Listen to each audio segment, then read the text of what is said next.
Shalom keluarga Saat Teduh yang tercinta, tidak ada yang lebih indah daripada sore-sore akhir pekan bersama-sama dengan keluarga kita mencari wajah Tuhan. Welcome home dalam hadirat Tuhan bersama dengan kami. Anda tidak sendiri.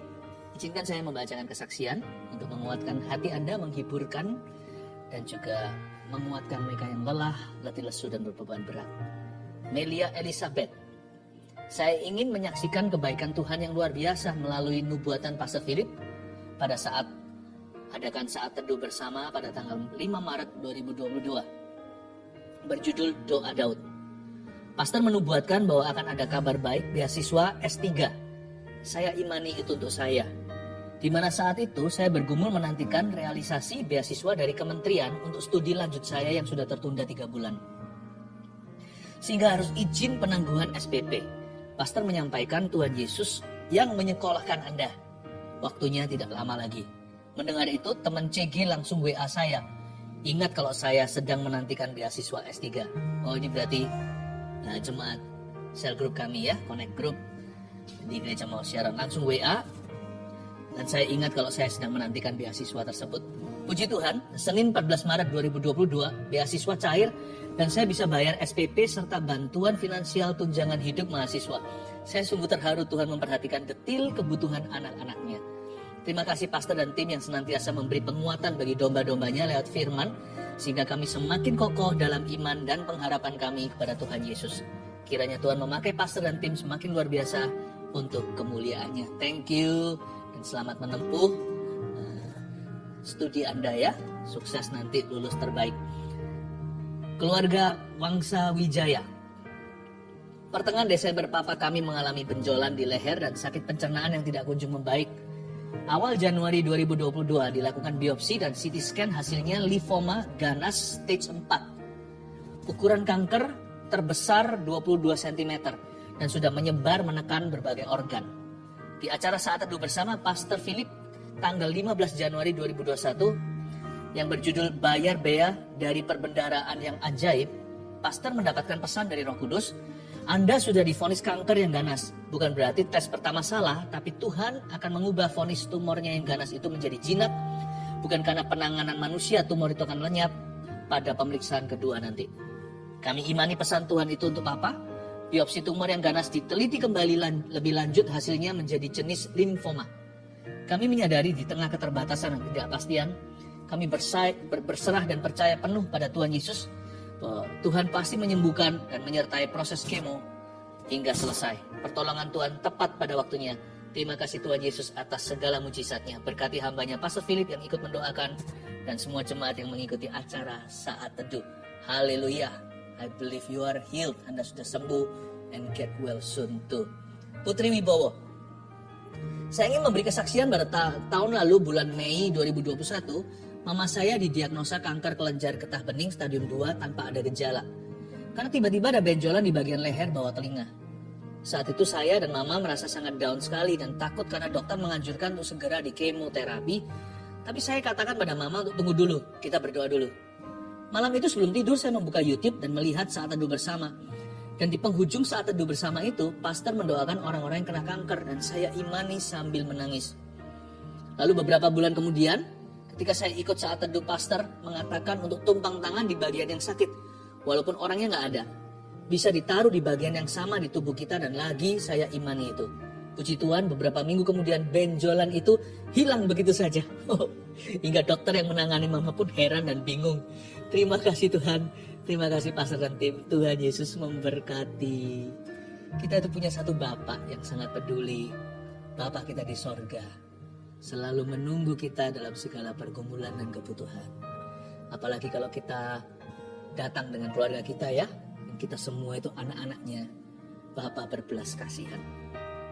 Jangan takut, jangan cemas. Selalu ada jalan. Mari kita hari ini tunduk di bawah kakinya menyembah. Kita akan nanti setelahnya menerima hikmat yang tak terduga. Mari kita sambut dia, sebut dia Bapa. Haleluya. Buka hati saat ini Tuhan dengan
buka hati Tuhan, ku buka hati saat ini untuk mendengar suara-Mu. Ku buka hati Roh Kudus, ku buka hati saat ini untuk mendengar suara-Mu. Kami ingin mendengar suara-Mu Roh Kudus. Hamba bisa rasakan hadirat-Mu untuk setiap keluarga saat teduh dan keluarga mereka. Per family Tuhan Yesus, Engkau akan menuntun secara khas, secara khusus kepada rumput yang hijau, air tenang per keluarga. Dan per individu tak ada yang sendirian, tidak ada seorang pun dalam Kristus adalah yatim piatu. Kami anak-anak-Mu, berkatilah kami dengan firman yang paling segar.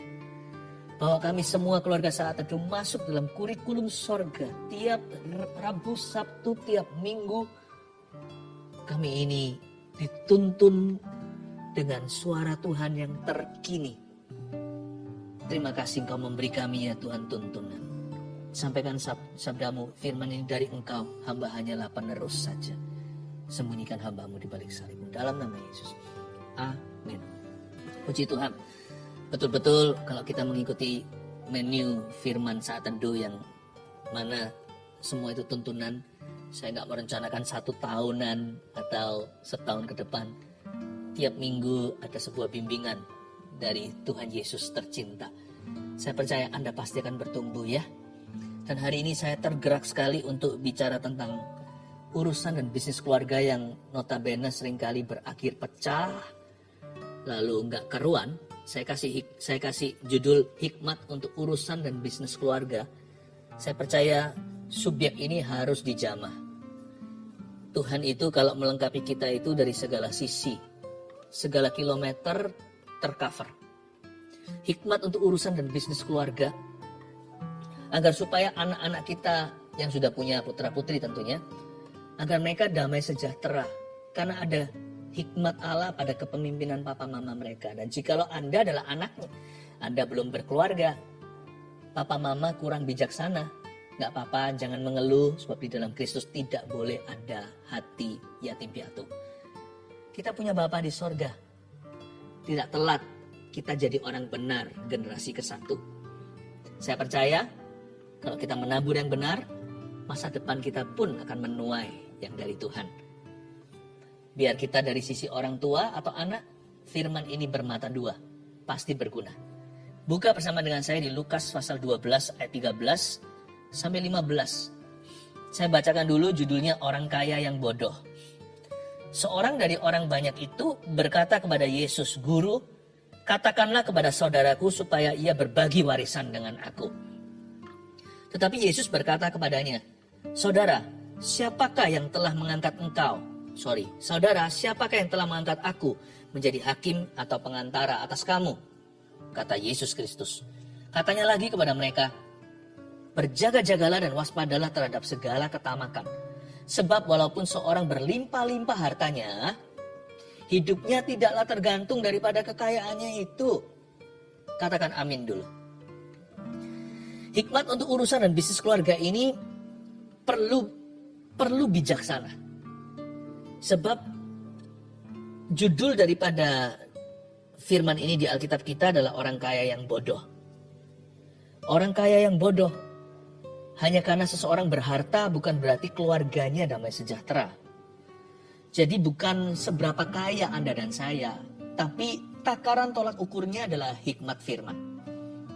Jangan sampai ada kebodohan dalam keluarga, dalam wujud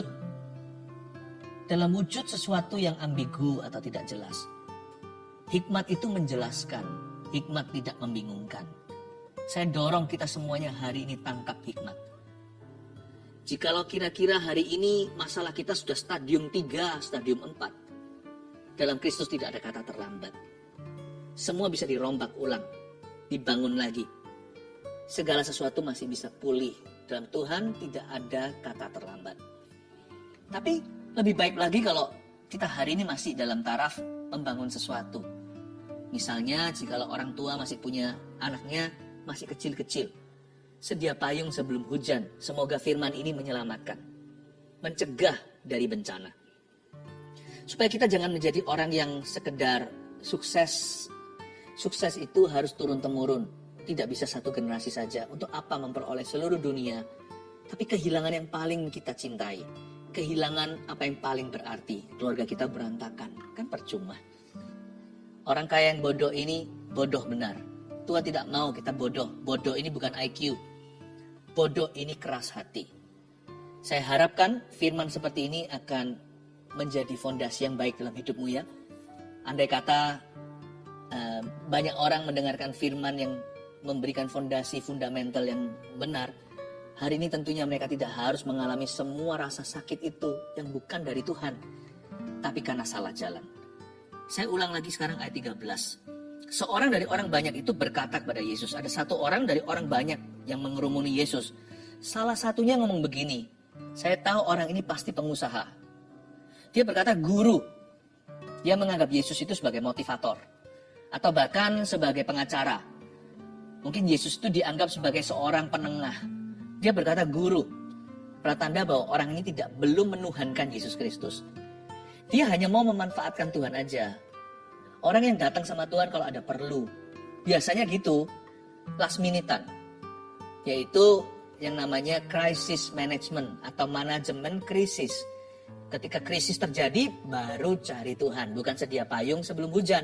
Tapi hujan dulu, lalu terburu-buru cari payung berapapun dia beli.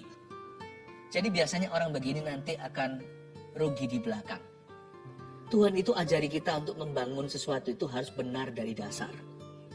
Karena itu saya percaya hikmat itu fondasi. Permulaan hikmat adalah takut akan Tuhan. Firman-firman ini bisa menyelamatkan keluarga Anda supaya nanti jangan sampai pecah belah. Guru, tidak cukup manggil Yesus guru. Kalau Anda mau damai sejahtera, mau lihat betul-betul keturunannya diberkati, sejahtera itu sebagai perjanjian untuk family atau keluarga kita. Jadikan Yesus Tuhan atas keluargamu. Dan atas segala urusan keluarga, jadikan dia Tuhan. Jadikan firman ini pelita bagi kaki dan terang bagi jalan. Jangan jalan sendiri, jangan sok pintar. Kita nggak boleh sok-sokan. Mentang-mentang kita berpendidikan, mungkin kita sudah punya banyak pengalaman, tapi masa depan itu kita belum tahu. Kita butuh Tuhan Yesus untuk membimbing kita ke situ. Jangan jadikan Yesus hanya guru, jadikan dia Tuhan atas familymu. Katakanlah kepada saudaraku supaya ia berbagi warisan dengan aku. Kelihatannya di sini ada sengketa ya. Dia bilang gini, guru, katakan sama saudaraku supaya dia berbagi warisan dengan aku. Saya punya pertanyaan, kalau berpikir agak kritis, ayat 13 ini, mana papanya? Atau at least paling tidak mamanya? Kenapa kakak dan adik tarik-tarikan? Kenapa sampai terjadi persengketaan? Pertanyaan saya, mana leader dalam keluarganya? Ini masalahnya biasanya. Apalagi di dalam budaya timur, budaya Asia, sedangkan Timur Tengah pun ke timur-timuran daripada ke barat-baratan. Jadi ini sangat relevan buat kita hari ini. Asian families. Papa mama biasanya silent soal begini. Nah ini yang kasihan nanti anak-anaknya akan bentrokan. Saya pertanyaannya sederhana kembali lagi. Loh mana papanya? Apa sudah mati? Kalau sudah mati apakah bisa dimaklumkan? Malah justru enggak. Berarti papanya enggak mempersiapkan anak-anaknya sesudah nanti dia meninggal dunia. Berarti papanya enggak punya visi untuk keturunannya atau untuk generasi berikutnya. Ini papa yang mungkin berhasil satu generasi, tapi egois sekali. Dia hanya menikmati keberhasilan di waktu atau masanya. Dia enggak mempersiapkan jalan bagi putra-putrinya. Dalam hal ini, dua putranya. Pertanyaannya begitu. Atau mungkin mamanya masih ada. Paling tidak kan masih ada mama dalam keluarga itu yang harus ambil keputusan. Yang dituakan lah ceritanya. Pokoknya nggak ada lah, saya nggak tahu apa sudah mati atau tidak. Apalagi kalau belum meninggal dunia, papa mamanya masih ada. Kok bisa begini? Waduh, ini nggak bisa lari daripada tanggung jawab ayah tersebut yang terbengkelai. atau sesuatu yang dia abaikan, baik sengaja atau tidak sengaja, pokoknya damage is already done. Kerusakannya sudah terjadi. Papanya mati atau masih hidup, tetap salah di mata Tuhan. Guru, katakanlah kepada saudaraku supaya ia berbagi warisan dengan aku. Tetapi Yesus berkata kepadanya, ayat 14, saudara. Ya, sebutan Yesus itu sangat ramah. Dia nggak tolak mereka loh ya. Meskipun nanti kalimat berikut yang saya baca ini seolah-olah penolakan. Bukan. Yesus tidak mau ikut campur kalau suasananya sudah nggak enak. Dan hati mereka sudah salah. Yesus berada in the line of fire. Tembak-tembakan dua kubu. Yesus ada di tengah. Yesus nggak mau dijadikan bumpernya. Karena berarti dia hanya dimanfaatkan. Kok di taraf ini baru koar-koar Tuhan? Tetapi Yesus berkata kepadanya, saudara, siapakah yang telah mengangkat aku menjadi hakim atau pengantara atas kamu? Siapa yang angkat aku jadi pengacara ataupun jaksa? Aku nggak mau. Ya, aku nggak mau. Yesus seperti menyindir mereka, memberitahu. Ya sudah, yang aku inginkan bukanlah siapa menang, siapa kalah. Yang aku inginkan adalah hikmat. Yang aku inginkan adalah takut akan Tuhan. Dan karena kalian berdua tidak ready, kata Tuhan. Ngomong sama kedua orang ini yang datang ke Yesus. Karena kamu maupun saudaramu tidak siap. Aku tidak mau ikut campur kedua-duanya. Luar biasa ya. Luar biasa. Jangan sampai datang ke Tuhan kalau sudah berantakan. Bukan berarti Tuhan nggak bisa pulihkan. Tapi ketika hati kita sudah salah, suasana sudah tidak kondusif, Tuhan tidak mau campur tangan. Karena yang Tuhan inginkan adalah hati yang benar di hadapannya. Ayat 15, katanya lagi kepada mereka, berjaga-jagalah dan waspadalah terhadap segala ketamakan.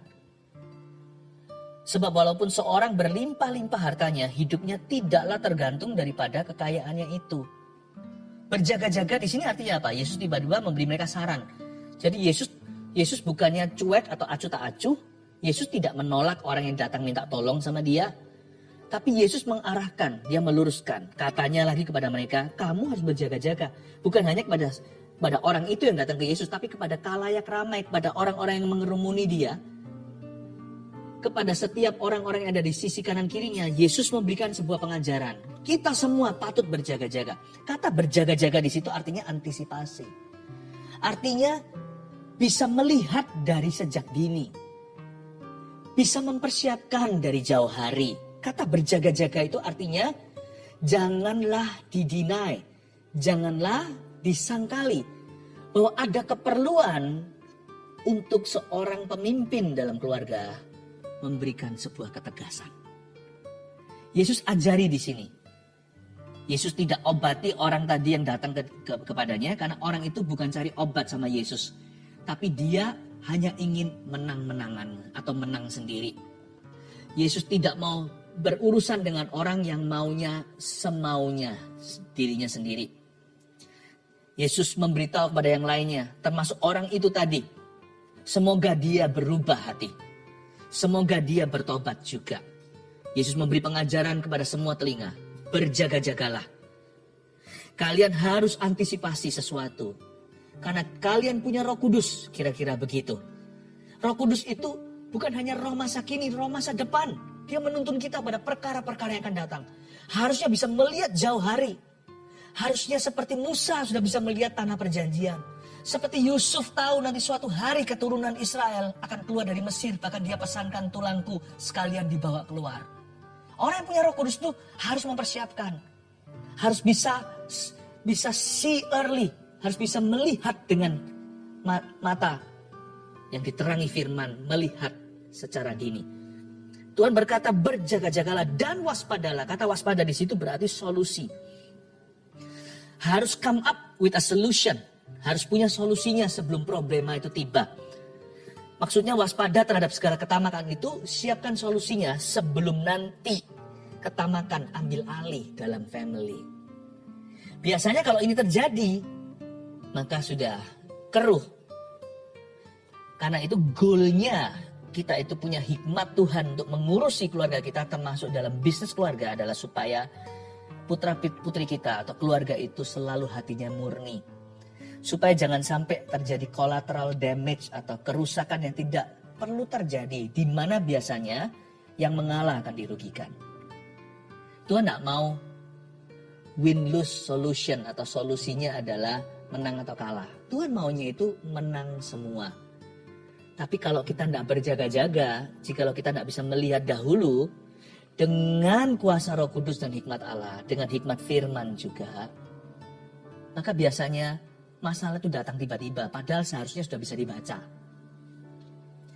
Dengan kalau kita tidak waspada, berarti kita nggak siap dengan solusi-solusi di tangan sebelum problema mengetuk pintu hidup kita. Sebelum ketamakan nanti ambil alih. Kan kita nggak mau itu terjadi, untuk menjaga selalu family kita murni. Saya kasih 3 tips sederhana ya. Semoga ini nanti Anda bisa renungkan dan jadi rambu-rambu lalu lintas di hidupmu.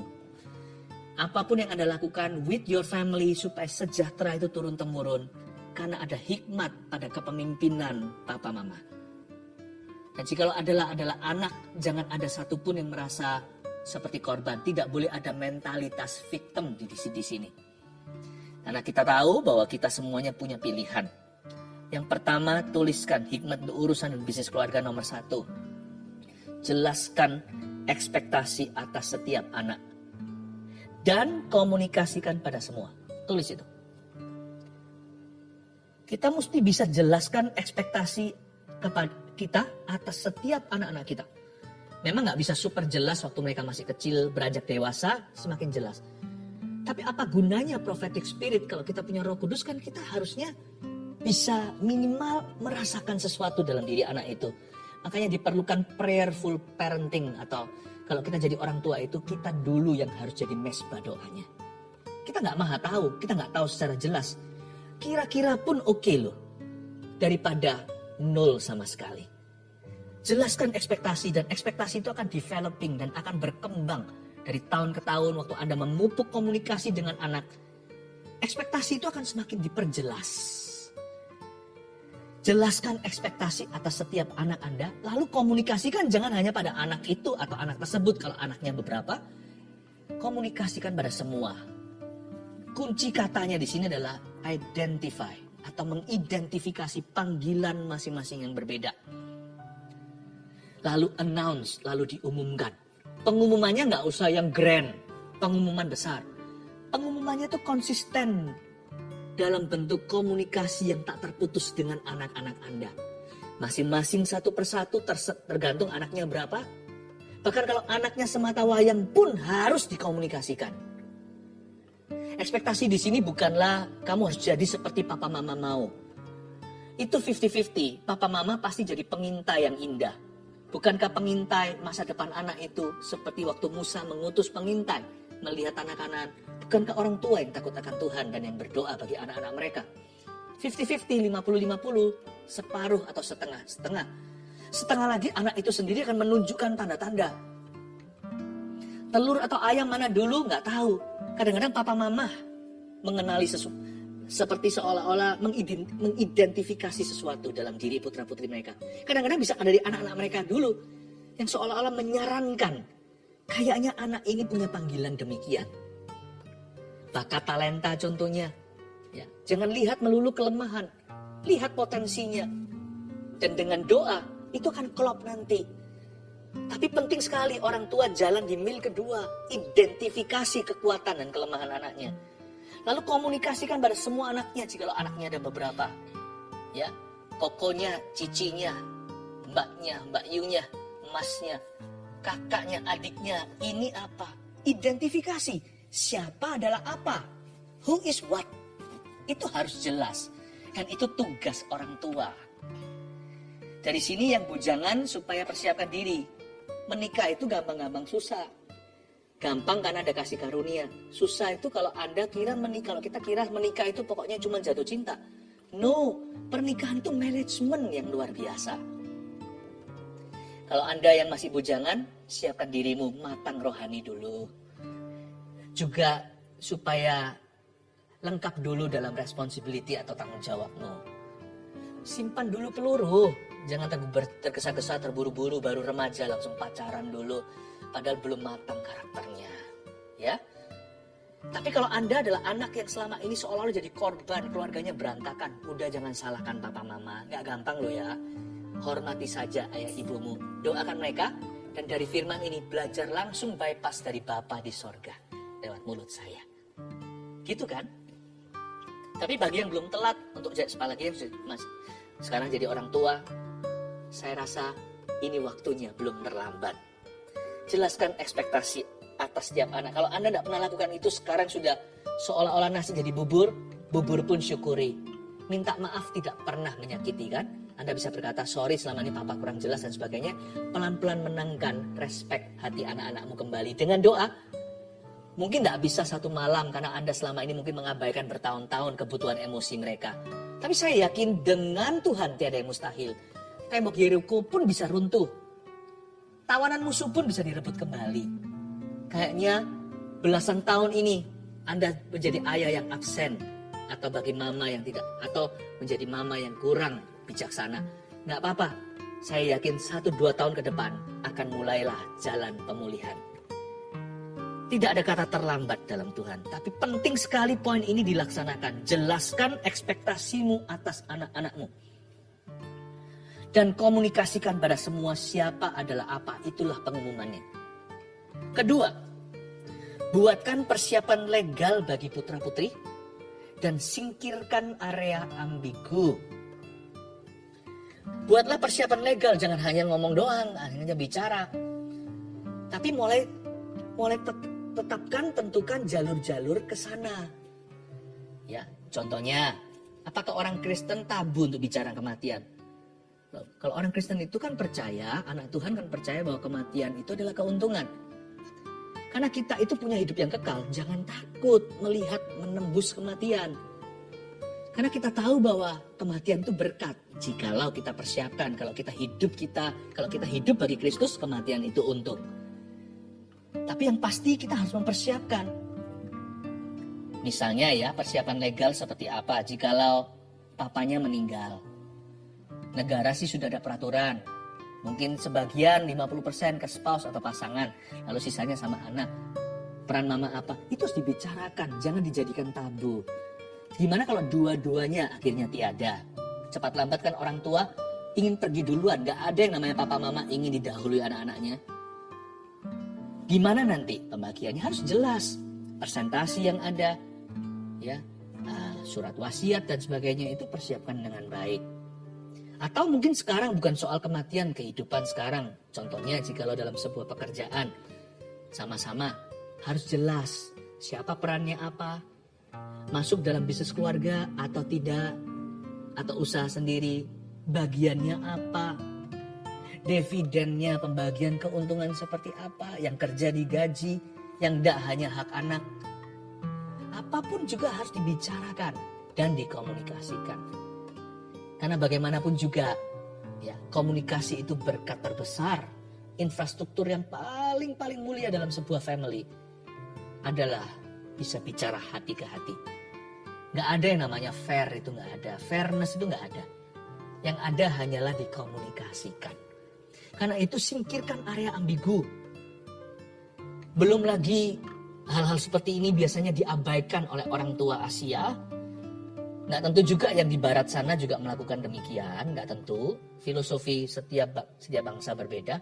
Tapi kita punya kebudayaan kerajaan sorga. Dan di sini Tuhan berkata, siapa yang angkat aku jadi hakim atau pengantara atas kamu? Jangan setelah nanti semuanya runyam, baru keluar-keluar Tuhan. Udah gak relevan. Tuhan tetap tolong. Tapi kerusakan sudah terjadi. Makanya Tuhan berkata berjaga-jagalah, lebih baik early. Lebih baik dini. Waspadalah itu berarti sungguh-sungguh dipikirkan. Bukankah kita mengasihi Tuhan bukan hanya dengan hati, tapi dengan akal budi. Dua-dua harus jalan nih. Singkirkan area ambigu. Ada pula orang tua yang memaksakan kebersamaan. Baik itu rumah atau pekerjaan. Namun tanpa ketegasan atau kejelasan. Nah itu nanti perang di belakang. Dan yang kasihan biasanya adalah yang terpaksa harus ngalah. Karena biasanya yang akan dikalahkan. Buat apa sih? Buat apa sih dalam satu keluarga harus ada yang menang, harus ada yang kalah?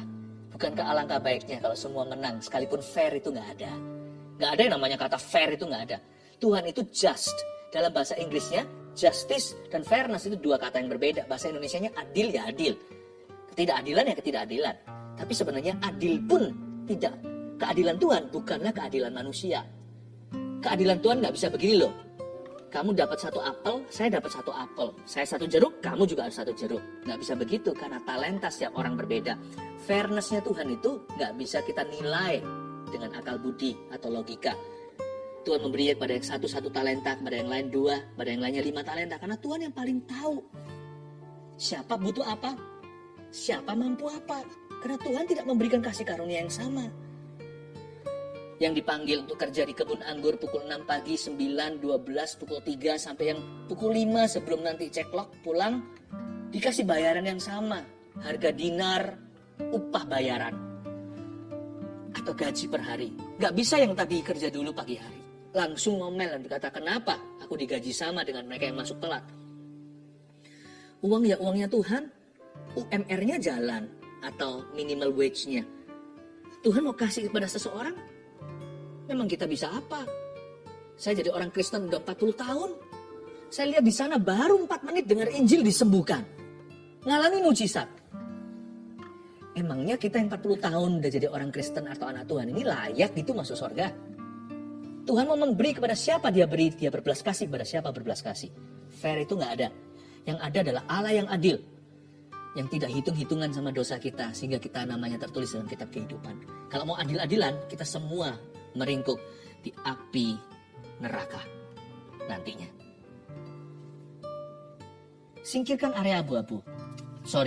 Area ambigu. Kalau enggak nanti kasihan putra-putrinya. Dipaksakan kebersamaan, baik itu rumah lah, apalah. Namun demikian tanpa kejelasan dan ketegasan. Wah, kalau Anda nggak bisa tegas sebagai papa mama, mereka juga nggak akan bisa tegas karena mereka posisinya bilateral atau equal atau setara. Di atas aja nggak bisa memutuskan, mana bisa di bawah memutuskan di antara mereka. Salah ini. Kalau kita melakukan itu, Tuhan nanti akan berkata sama kita, siapa yang mengangkat aku jadi pengantara? Siapa yang akan aku jadi hakim? Nanti pada saat hal-hal seperti itu terjadi, manusia hatinya akan diuji sampai titik maksimal. Biasanya akan berakhir, jikalau ada yang benar sekali, di hati maksudnya. Jikalau yang salah, akan salah sekali. Kenapa tidak sama-sama berjalan dalam kebenaran? Jikalau ada hikmat Allah pada kepemimpinan papa dan mama, atau papa atau mama. Luar biasa. Kita belajar sesuatu ya, ini agak berat, tapi saya percaya ini berguna. Yang ketiga, secara konsisten ajarkan takut akan Tuhan dan nilai kebenaran. Ini dia. Saya bacakan ayat yang ke-15b sekarang. Sebab walaupun seorang berlimpah-limpah hartanya, seperti Yesus memberikan wejangan atau memberikan sebuah teaching, pengajaran, hidupnya tidaklah tergantung daripada kekayaannya itu. Itulah norma kerajaan sorga. Inilah prioritas Allah. Tuhan berkata, sebab walaupun seorang berlimpah-limpah hartanya, hidupnya tidaklah tergantung daripada kekayaannya itu. Tuhan suruh kita untuk terus mengingatkan dunia. Dan dunia, kita gak bisa mengubah seluruh dunia. Tapi kita bisa mengubah dunia di dalam rumah kita. Apalagi kalau kita pemimpinnya. Sebab walaupun seorang berlimpah-limpah hartanya, hidupnya tidaklah tergantung daripada kekayaannya. Seperti Tuhan itu suruh kita untuk terus mengajarkan. Secara konsisten ajarkan takut akan Tuhan, poin ketiga. Dan nilai-nilai kebenaran. Jaga komunikasi tidak putus. Jaga itu. Bicara tentang nilai-nilai tersebut. Jangan sampai kehilangan respek putra-putrimu. Nanti dimenangkan kembali butuh tahunan minimal bulanan. Paling cepat mingguan. Jaga itu terus. Saya hari ini sebagai seorang ayah dalam rumah saya, sebagai seorang papa, saya mengikuti loh anak-anak saya. Mereka pernah senang sama siapa, beranjak dewasa tuh saya nggak pernah satu pun lewat episodenya. Saya tahu semuanya, bukan karena saya paksa mereka interogasi. Karena hubungan saling percaya, trust yang dibangun demikian rupa. Kalau kita nonton sinetron aja nggak mau ketinggalan kok. Lanjut lagi. Kadang-kadang malam subuh diteruskan sampai nonton habis sekaligus. Sama anak jangan luput satu episode pun. Jaga komunikasi tidak putus. Supaya jalur tol itu, highway tersebut, kita bisa masukkan nilai-nilai kebenaran firman Tuhan. Di mana kita juga bisa bicara secara gamblang, sedia payung sebelum hujan, bahwa fairness itu nggak ada. Yang ada adalah tuntunan Tuhan. Nanti anak kan bisa dengan tenang menerima. Oh iya, bagian adikku demikian, bagian kokoku begini. Orang itu bisa saling menerima. Akan ada damai sejahtera di putra-putrimu sampai Yesus datang kembali, jikalau ada hikmat pada kepemimpinanmu, yaitu hikmat Allah yang saya ajarkan 1, 2, 3 datang dari hati Bapa. Yang pertama, jelaskan ekspektasi atas setiap anak dan komunikasikan pada semua. 2, buatkan persiapan legal bagi putra-putri dan singkirkan area ambigu. 3, secara konsisten ajarkan takut akan Tuhan dan ajarkan nilai-nilai kebenaran. Semoga keluarga Anda utuh. Semoga apa yang terjadi pada keluarga yang lain tak harus menimpamu, karena Anda bisa berjaga-jaga. Anda bisa see it early, bisa melihatnya dengan secara dini, karena ada hikmat ilahi yang diajarkan ke hatimu hari ini. Belajarlah dari pengalaman orang lain. Orang yang sungguh-sungguh pandai di mata Tuhan adalah orang yang belajar dari kesalahan orang lain, sehingga tidak perlu mengulangi dalam hidupnya. Berjalan dalam kebenaran, firman itu pelita bagi kaki kita dan terang bagi setiap keluarga kita. Haleluya.